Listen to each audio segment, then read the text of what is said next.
का एविडेंस है उसका, और मेरे माल का प्रूफ है। जो 90 बकरे गाड़ी में थे जिनका वजन 1800 किलो वजन था और खाली गाड़ी का वजन 5800 किलो वजन था। वैसा देखा जाए आरटीओ नियम के हिसाब से तो मेरी गाड़ी का टोटल वजन बैठा 7400 किलो और मेरे गाड़ी को परमिशन है 7500 किलो का ओवरलोड के साथ में। और ये फाइन की जो पावती है, देखो ये पावती जो है कितने की है, 5800 किलो वजन की है जो मैंने काटा किया हो, ये प्रूफ है। और ये साहब ने काटा किया उस समय, उसका प्रूफ है 10,000 किलो। इससे साबित होता है कि वो काटे वाला भी गलत है और साहब ने जो किया है उसका 60 काटे उसके साथ में, ये उसका वो पावती है। तो मेरा ये कहना है कि ये इस तरीके का भ्रष्टाचार करने वाला अधिकारी जो होता है ना, एक अच्छा निष्पक्ष डिपार्टमेंट का अंदर पूरे डिपार्टमेंट को बदनाम करता है। मैं चाहता हूँ कि ऐसे ऑफिसर की कार्रवाई होना चाहिए और उसको फौरन उसके ऊपर कार्रवाई करने से पहले उसको निलंबित करना चाहिए ताकि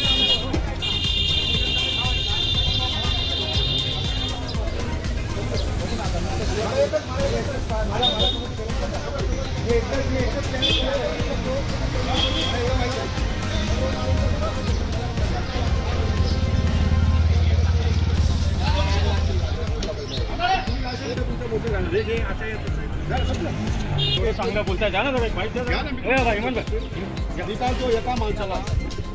मेरा नाम पहले शकील अहमद ताड़े है और मैं टेम्पो, मेरे जो रोटी रोज़ी का ज़रिया है, मेरे पास टेम्पो है।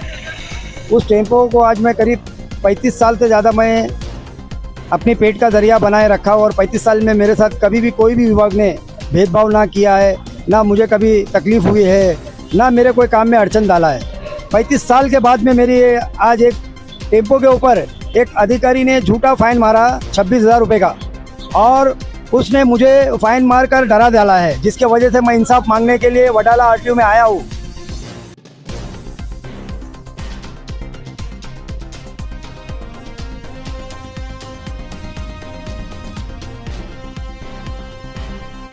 डिप्टी आरटीओ के पास गया, उनको मैंने कहा मेरे साथ में इस तरीके का अत्याचार हुआ है और उसका मैंने आपको रिक्वेस्ट लेटर बनवा के दे रहा हूँ। तो मैडम ने मुझे धमकी दिया, डराया, तुम पर कम केस मारा गया है।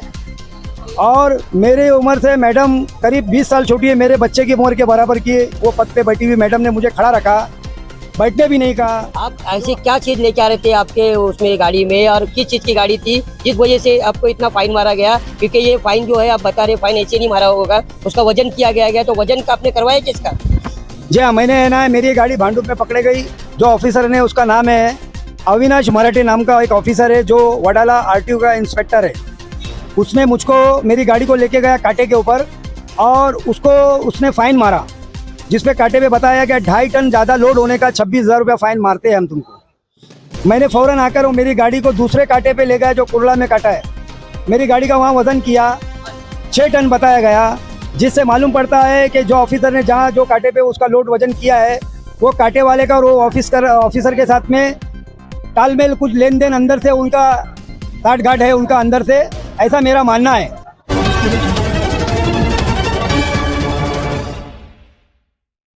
हमारे heart of Mumbai news channel को सब्सक्राइब करें और बेल आइकन दबाना ना भूलें। इससे मौजूद हूँ मुंबई के वडाला आरटीओ पे। आप देख सकते हैं कि ये वडाला आरटीओ का और प्रादेशिक परिवहन कार्यालय मुंबई पूर्व है। ये यहाँ पे कुछ एक ऐसे शख्स है जो काफ़ी दिनों से परेशान तो थे, लेकिन इन्होंने एक तकरार दी है यहाँ पे, जो काफ़ी तकरार देने के बाद में इनके तकरार का कुछ निवारण नहीं हो रहा है। उस निवारण के लिए जो बातें जो अंदर अधिकारियों ने इनसे कही आज वो हमें बताना चाहते हैं, उनसे जानना चाहते हैं। ऐसी आपका पूरा नाम जानना चाहूँगा और ऐसी क्या बातें हुई है जिस वजह से आपको आपका क्षेत्र छोड़ के वडाला प्रादेशिक परिवहन कार्यालय मुंबई पूर्व में आप यहाँ पे मौजूद हो, क्या हुआ सर?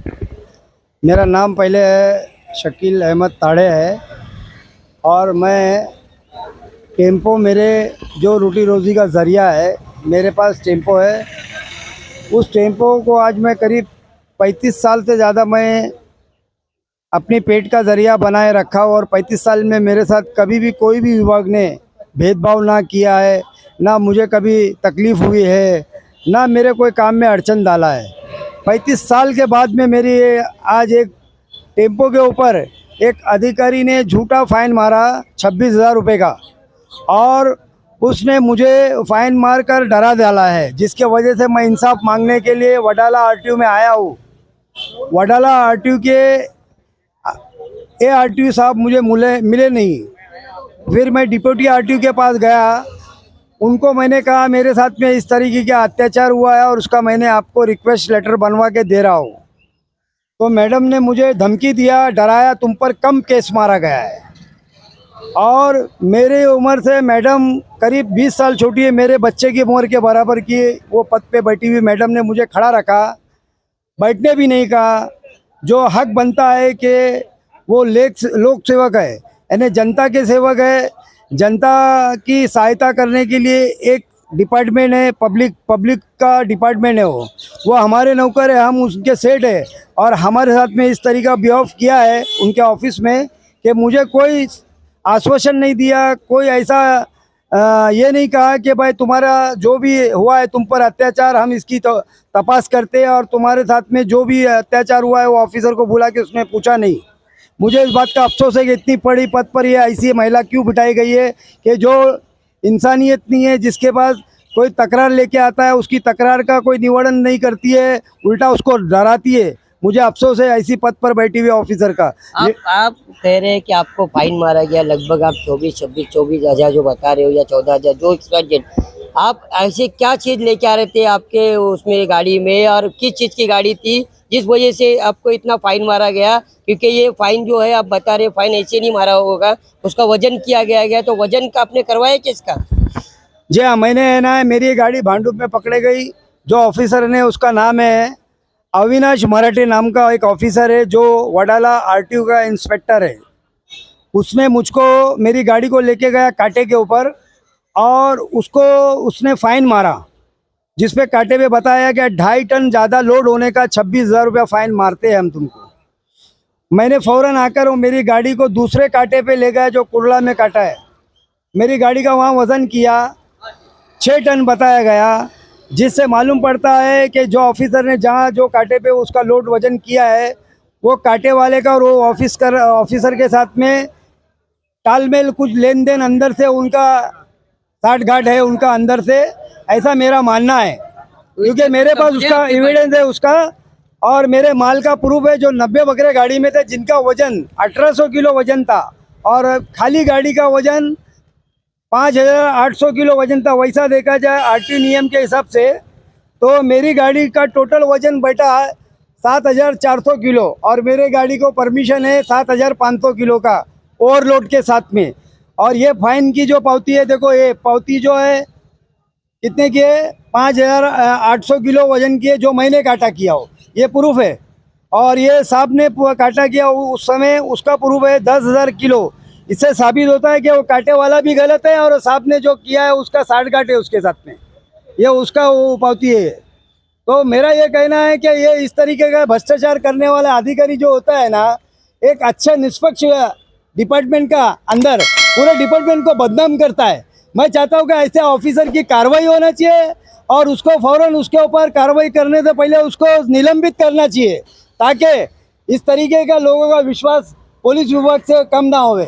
मेरा ऐसा मानना है कि जो भी ऑफिसर अगर गलत करता है और पूरे डिपार्टमेंट का खराब नाम करता है तो पूरे डिपार्टमेंट को इसमें शर्मिंदगी होती है। मेरी विनंती है कि फ़ौरन उस अधिकारी के ऊपर कार्रवाई हो जिसने इस तरीके का गलत फाइन मारा है, फ़ौरन से फ़ौरन। और ARTO को मैं 2 बार मिलने गया, ऑफिस पे नहीं मिले, और जो उनके नीचे बैठी हुई जो डिप्टी RTO है उसने बदतमीजी की है। मैं उसके भी खिलाफ, मुझे ऐसा लगता है कि जिस ऑफिसर ने मेरे पे फाइन मारा उसके साथ कोई रिलेशन होगा, दोस्ती, रिश्तेदारी या जान पहचान या किसी के दबाव के वजह से उसने उसका साइड ली है। मैं उस ऑफिसर के भी बारे में मेरा कंडम है। मैं चाहता हूँ कि दोनों पे कार्रवाई होना चाहिए। नहीं, आप बता रहे हो कि आपके ऊपर फाइन मारा गया और आप इतने सारे प्रूफ दिखा रहे हैं। ये तो मुंबई पुलिस हो या RTO पुलिस हो, उस पर तो आरोप लगते ही रहते हैं, आए दिन आपने देखा भी है। जब से मोबाइल आया है वीडियो रिकॉर्डिंग लोग कर करके वायरल करे, उसके बाद में भी कुछ नहीं समझ में आ रहा है। तो इसमें सबसे बड़ी कमी किस चीज़ की है? क्योंकि वीडियो लोग वायरल करते हैं, कुछ दिनों के लिए सस्पेंड होते हैं, वीडियो वायरल होने के बाद उन पर कार्रवाई होती नहीं होती, इसको कोई देखने नहीं आता। इसको किस नज़रिए से देखते हैं आप? देखिए, मैं ये बोलता हूँ कोई भी डिपार्टमेंट है ना गलत नहीं होता है। सब में पहले तो जो डिपार्टमेंट होते हैं ना, हमारी सहायता के लिए, हमारे प्रोटेक्शन के लिए, हमारे अच्छाई के हित के लिए बनाए जाते हैं। उसमें ऐसे चंद लोग होते हैं जो पूरे डिपार्टमेंट को घान करते हैं। समझ में आ रहा है क्या? मैं नहीं समझता हूँ कि कोई भी डिपार्टमेंट पब्लिक के लिए अत्याचार करने के लिए बनता है। अभी जो चंद लोग ऐसे करते हैं, ऐसे जो मेरे जैसे हजारों लोग ऐसे करप्टेड ऑफिसर थे, उनको नुकसान पहुंचता है, बाकी कोई आता नहीं है उनके खिलाफ कंप्लेंट करने। उसकी वजह ये है कि डराया जाता है या वो डर जाते हैं, ये वजह है। मैं डरा नहीं है ना डराया जा सकता है, क्योंकि मुझे मेरे संविधान पे भरोसा है। मेरे देश के अंदर जो भी मेरे साथ में जितने भी विभाग बने उस पर मुझ पर भरोसा है कि मेरे साथ में जो भी अन्याय हुआ है मुझे न्याय मिलेगा। अगर मुझे यहाँ से न्याय मिला तो मैं उचित न्यायालय में, हाईकोर्ट में जाऊंगा, पिटीशन फाइल करूंगा और उस ऑफिसर के ऊपर एक्शन लेने के लिए जो भी कार्रवाई होती है मेरे पास उसके खिलाफ प्रूफ है, मैं वो कार्रवाई करके रहूंगा। ये आपकी असल मांगनी क्या है? आप क्या चाहिए आपको? आपने जो बुलाया तो है हमें, लेकिन आपकी असल मांगी तो कुछ होगी कि मुझे ये कार्रवाई चाहिए, या आपको आपका जो यहाँ पे फाइन मारा गया वो कम होके मिलेगा, तो क्या आप उससे संतुष्ट हैं? मैं ये फाइन जो मेरे पे मारा ये सरासर गलत है। मैं ये फाइन को चाहता हूँ पहला तो उड़ाया जाए, और इसको फाइन मारने वाले ऐसे जो लोग होते हैं इसके ऊपर एक कमेटी बना के, ऐसे कमेटी बनाओ कि जो ऐसा गलत फाइन मारते हैं इनको निलंबित भी करना चाहिए और उन पे खटला भी करना चाहिए, ताकि दूसरे कोई अधिकारी ऐसे पैदा ना होवे।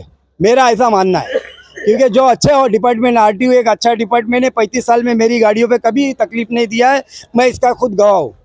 बाकी ऐसे जो 1-2 लोग होते हैं, 2-4 लोग होते हैं पूरे डिपार्टमेंट में, मैं पूरे आरटीओ के ऊपर मेरा कोई विरोध नहीं है, कोई उस पर मेरा टीका नहीं है। मुझे ऐसे 2-4 लोग जो होते हैं जो भ्रष्टाचारी ऑफिसर, उनके विरोध मैं चाहता हूँ एक कमेटी बनाना चाहिए, जो आरटीओ डिपार्टमेंट के अंदर से ही कमेटी, और ऐसे लोगों के ऊपर सख्त कार्रवाई भी करना चाहिए जो जिस नजरिए से देखते हैं आप, जिस हिसाब से ये यहाँ पे एक पहली शुरुआत तो उन्होंने कर दी, क्या लग रहा है आपको? इनको न्याय मिलेगा या इनकी भी चप्पल गज जाएगी डिपार्टमेंट में? नहीं, न्याय तो जरूर मिलेगा इनको। बिना न्याय के तो वो चुपचाप बैठेंगे नहीं, क्योंकि वो कभी ऐसा इनलीगली काम तो कुछ करते ही नहीं है।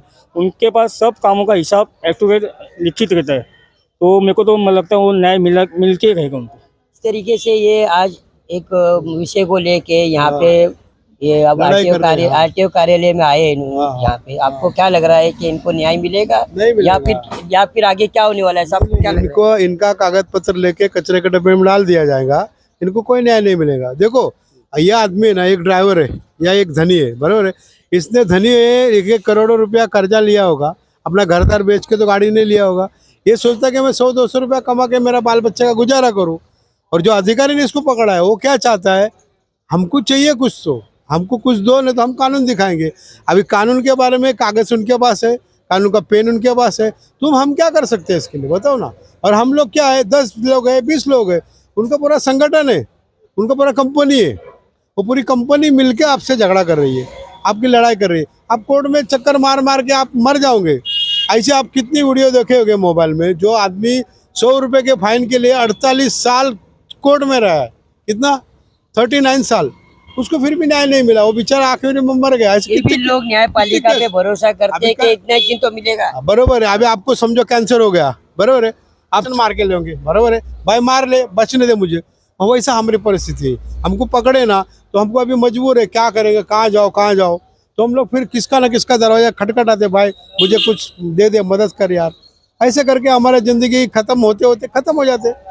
कितने लोग ऐसे मर गए, उनको न्याय नहीं मिलता है, क्योंकि हमारे देश में न्यायपालिका नहीं है। न्याय मिलना चाहिए, नहीं मिलना चाहिए, लेकिन नहीं मिलेगा। मैं लिख के देता हूँ आपको, स्टैम्प पेपर मांगता, लिख के देता हूँ। बोलो आप उनके लिए जहाँ भागना वहां तक भागो, सुप्रीम कोर्ट तक भागो, इसको न्याय नहीं मिलेगा, बराबर है। लोग है ना, खाली ये जो सरकारी कर्मचारी को मदद करते रहते हमेशा कि भाई ऐसा ना ऐसा कर, ऐसा ना कैसा, हम कैसे गिर जाएंगे तो 4 लोग आके उठा दे, भाई क्या हुआ, लगा, कैसा लगा।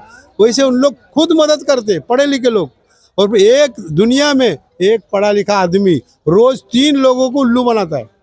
ये आप बात समझ नहीं सकते, मैं राइटिंग में लिख के देता हूँ, और वायर तुमको उसका एविडेंस है ना, वो भी मैं निकाल के दे सकता हूँ। आप बताओ, आप लाइसेंस रिन्यूअल में डालो, आज डालो, 1 हफ्ते के बाद आओ तो बोलेगा तुझा पेपर भेटत नाही, नवीन पेपर बनवणार मग तुझं होणार। ये गलत है कि सही है? और इसका सजा नहीं है कुछ भी। अधिकारी जो है ना, जो ऑफिसर है, या तो उसका ये ऑफिसर क्या करता है, एक आदमी ऑफिसर दूसरे के नाम पे ढकलता है, दूसरा तीसरे के, तीसरा चौथे पे, ऐसा इनका 15 नहीं 50 टोली है। और लास्ट में अधिकारी क्या बोलता है, इसके अंक पे आ रहा है, इसको बोलेगा तू 8 दिन छुट्टी पे चले जा, तेरे को ट्रांसफर मार देता हूँ, नहीं तो सस्पेंड कर देता हूँ। यही करेंगे ना, तो ये तुमको न्याय मिला क्या? ये जो शख्स है ये लगभग इनके जीवन के 40 साल से इनकी जो सर्विस है उसमें ये ट्रक टेम्पो वगैरह चला रहे, इनका बकरे का कारोबार है। उस बकरे के कारोबार के दरमियान इनके ऊपर कुछ फाइन मारा गया आरटीओ के माध्यम से, और वो आरटीओ जो पीछे ये कार्यालय है उसका, यहीं के वो अधिकारी जिन्होंने फाइन मारा है, फाइन तो जो मारा है वो सारी बातें तो इन्होंने बता दी कि वजन कांटे के अंदर ही कुछ उसमें दिखा के गड़बड़ी, उसमें फाइन मारा गया। इन्होंने उसको क्लियर करने के लिए दूसरे कांटे पे जो वजन करा है उसमें भी कुछ अलग दिखा, यहाँ पे भी अलग दिखा। जो बीच का जो गैप था, उस बीच के गैप में कौन इसमें क्या कर रहा है तो पता नहीं। अब इनका कहना है कि हमने ये जो दोनों एविडेंस रखा है, जिसमें यहाँ के जो अधिकारी है, जिसमें उन्होंने जो फाइन मारा, उसमें साफ साफ दिखाई दे रहा है कि जो फाइन इनको पड़ा है वो गलत तरीके से पड़ा हुआ है। उसकी निष्पक्ष जांच होना चाहिए, और जो वजन कांटे वाले ने जो इनको पावती दिया है उसकी भी कांटे की जांच होना चाहिए, और उसके कांटे को अगर इनलीगल तरीके से चला रहा तो उसको बंद करना चाहिए। और आने वाले समय में इन्होंने शुरुआत तो कर दिया, अब कैसे इनको न्याय मिलेगा, कैसे मुंबई पुलिस के जो बार बार जो वीडियोस वगैरह, जो आरटीओ की सबसे ज़्यादा वीडियो वायरल होती है पैसे लेन देन की,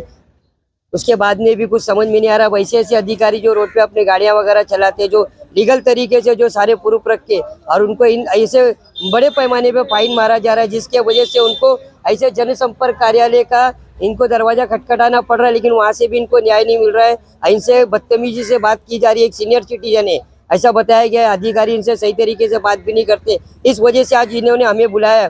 अब आने वाले समय में देखते हैं कि हमारा वीडियो जाने के बाद में अधिकारी कैसे इस पे इनके बातों को संज्ञान में लेंगे, और कैसे इनको संज्ञान में लेते हुए आगे काम करें, कैसे आने वाले समय में अधिकारियों पे, जो अधिकारी इनके साथ में जो किए उन पे कार्रवाई होगी, और कैसे जो वजन कांटे वाले ने जो उनके साथ में मिल के जो गड़बड़ी किया उसकी सही से जांच होगी। तब तक के लिए धन्यवाद। हार्ट ऑफ मुंबई न्यूज, हर खबर सच के साथ।